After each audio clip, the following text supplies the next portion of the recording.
મહારાષ્ટ્રના પુણેના વિશ્રાંતવાડી પોલીસ મથક ખાતે નોંધાયેલા એમડી ડ્રગ્સના ગુના સંદર્ભે જંબુસર આવેલ પુણે ક્રાઇમ બ્રાન્ચની ટીમે જંબુસરમાંથી 3 ઇસમોની સઘન પૂછપરછ કરી અટકાયત કરી છે. પુણેના વિશ્રાંતવાડી પોલીસ મથક ખાતે એનડીપીએસ એક્ટ અન્વયે ગુનો નોંધાયો, જેમાં પકડાયેલ ₹94,લાખના 471 ગ્રામ એમડી ડ્રગ્સ સંદર્ભે પુણે ક્રાઇમ બ્રાન્ચે તપાસનો દોર સંભાળી આ ગુનામાં વોન્ટેડ આરોપી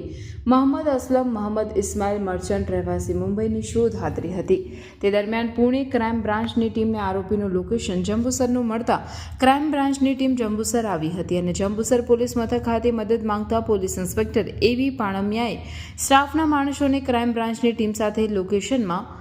જણાઈ આવેલ નગરના એસી ડેપો વિસ્તારમાં આવેલ નુરાની સોસાયટી ખાતે મોકલ્યા હતા, જ્યાં વાહનમાંથી જે જંબુસર પોલીસ તથા પુણે ક્રાઇમ બ્રાન્ચની સંયુક્ત રીતે તપાસ કરતા લોકેશનમાં જણાઈ આવેલ મકાનમાંથી ગુનામાં વોન્ટેડ આરોપી મોહમ્મદ અસલમ મોહમ્મદ ઇસ્માઇલ મર્ચન્ટ સહિત પ્રતિક દેસાઈ રહેવાસી નવસારી તથા યાહયા અબ્દુલ રહીમ પટેલ મૂળ રહેવાસી જંબુસર હાલ રહેવાસી મુંબઈ મળી આવતા પુણે પોલીસે ત્રણેયની અટક કરી જંબુસર પોલીસ મથકમાં જરૂરી કાર્યવાહી કરી વધુ તપાસ માટે પુણે લઈ ગયા હતા. પ્રાથમિક તબક્કે માલુમ પડ્યું હતું કે અસલમ મર્ચન્ટ જંબુસરના યાહયા પટેલ તેમજ નવસારીના